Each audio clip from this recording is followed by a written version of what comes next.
شاولين، منزل طائفة قديمة اعتنقت مبادئها ومارسها الرهبان المحاربون المدافعون بفخر حتى يومنا الحاضر عن إرث وتقليد عمره 1000 عام.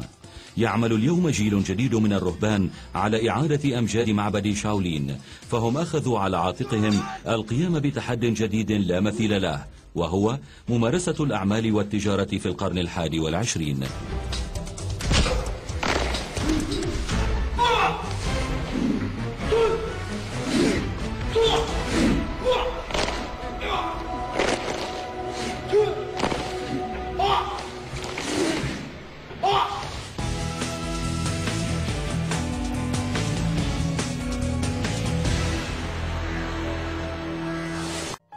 وبما أن مبدأ مزج فن الرقص مع الكونغ فو لم يكن جوهريا وأساسيا، لذلك قرر سيدي إدخال بعض الدعائم والتعديلات الجديدة كالأثاث. جرى إدخال 21 صندوقا كبيرا.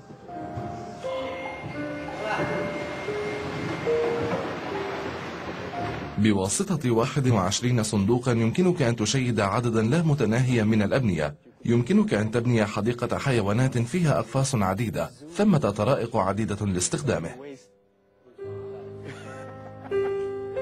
وفي الوقت الذي كان فيه الرهبان الراقصون يعانون ويكافحون لتعلم الأساليب الجديدة وإتقانها، كانوا يدركون تماما أن أمامهم شهرين فقط قبل أن يؤدوا هذا العرض الفريد اللامثيل له أمام أكثر الجماهير ثقافة ورقيا في العالم.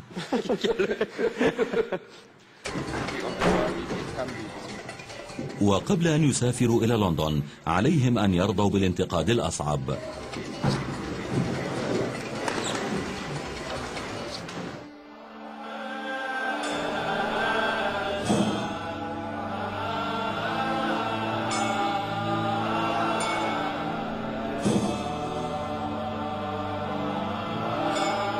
يبدو رئيس دير شاولين شير يونغ شين شخصا تقليديا ومحافظا مثل أي راهب بوذي آخر، وبخاصة في هذا الصباح هو يؤدي أحد طقوس وشعائر شاولين الأكثر قداسة.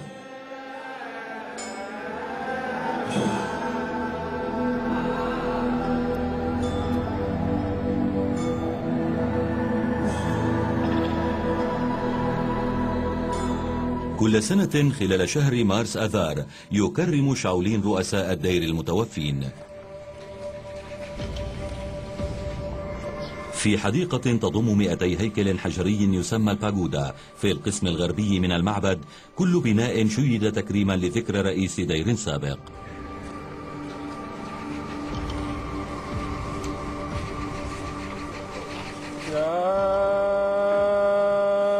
فقد توفي شير سوشي سلف شير يونغ شين عام 2007.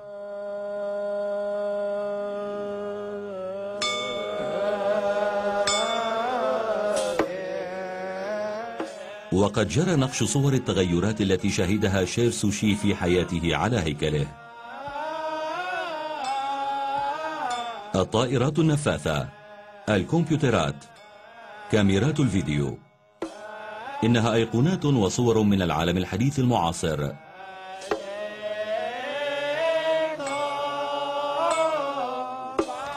لكن بالنسبة إلى شير يونغ شين فإن التأقلم مع هذه التغيرات أصبح أمرا عاديا جزءا من الحياة اليومية. فرئيس الدير يدرك أن الصين في سباق حقيقي لدخول القرن 21 بكل قوة، وهو بالتالي مصمم على ألا يبقى معبد شاولين في المؤخرة بعيدا عن التطور والتحضر. ولتأكيد عدم حصول هذا الأمر فقد حرص على القيام ببعض التغييرات الجديدة والجذرية.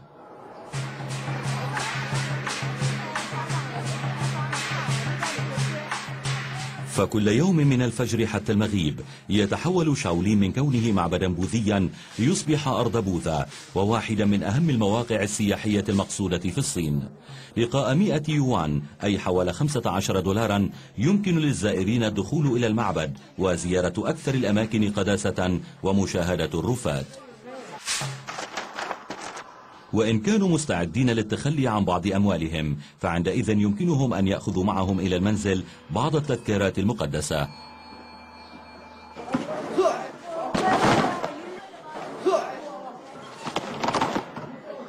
إضافة إلى فرصة رؤية الرهبان المحاربين وهم يتدربون يوما بعد يوم.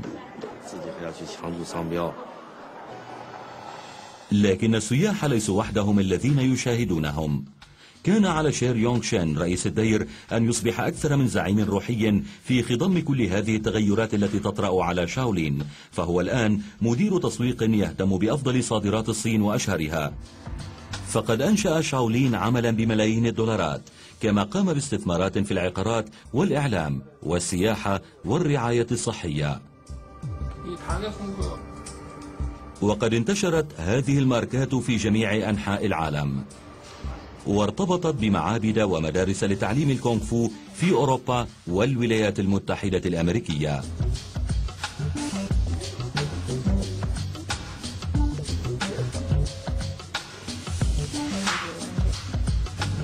يشرف رئيس الإدارة على مراكز الشركة الرئيسية ومصممي المواقع الإلكترونية ومدير الأعمال، فيرشدهم ويوجههم. إن شير يونغ شين لا يشبه أي رئيس دير. سكن شاولين بالرغم من رأسه الأصلع وردائه الأصفر البرتقالي. كما أن شهرة معبد شاولين الجديد العالمية استقطبت في الوقت عينه المدح والانتقاد والعديد من المقلدين. وفي مدينة دونغ فونغ المجاورة يقوم آلاف من الطلاب بدعم اقتصاد قائم على فن الكونغ فو.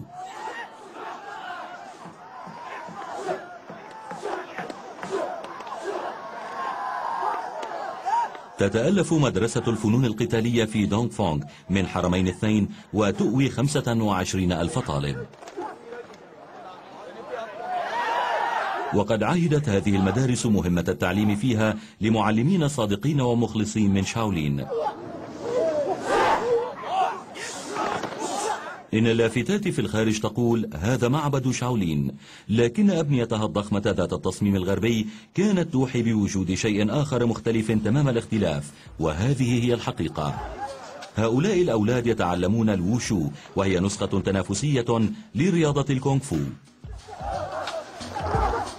إن رهبان شاولين لا يتنافسون، لكن طلاب الووشو يتنافسون، فبإمكانهم أن يربحوا الجوائز، لكن هدفهم مختلف. هذا ليس المطلوب.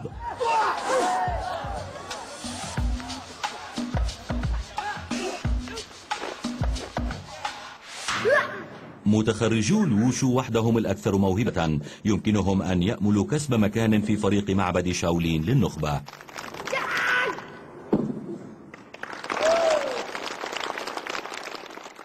كما أن الأفضل من بينهم يمكنه أن يأمل بالحصول على وظيفة كحارس أمن أو شرطي.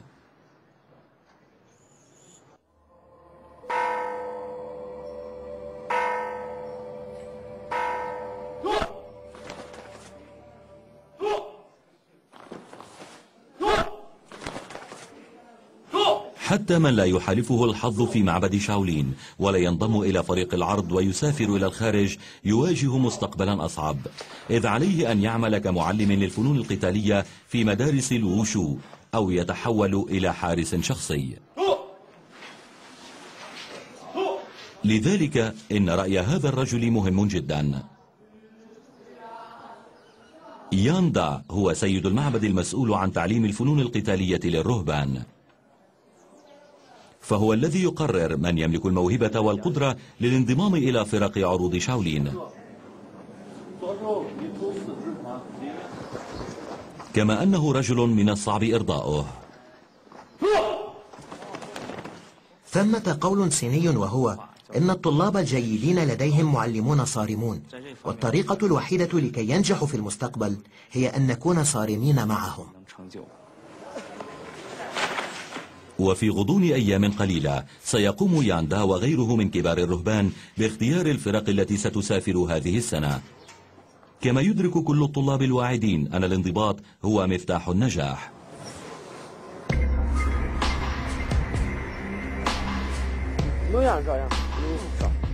استمرت جيمبو ورفاقه بالقيام بالتدريبات على الحركات الروتينية التقليدية القديمة تحت إشراف معلمهم يان شو، فهم كانوا يأملون بأن تجعلهم نجوما.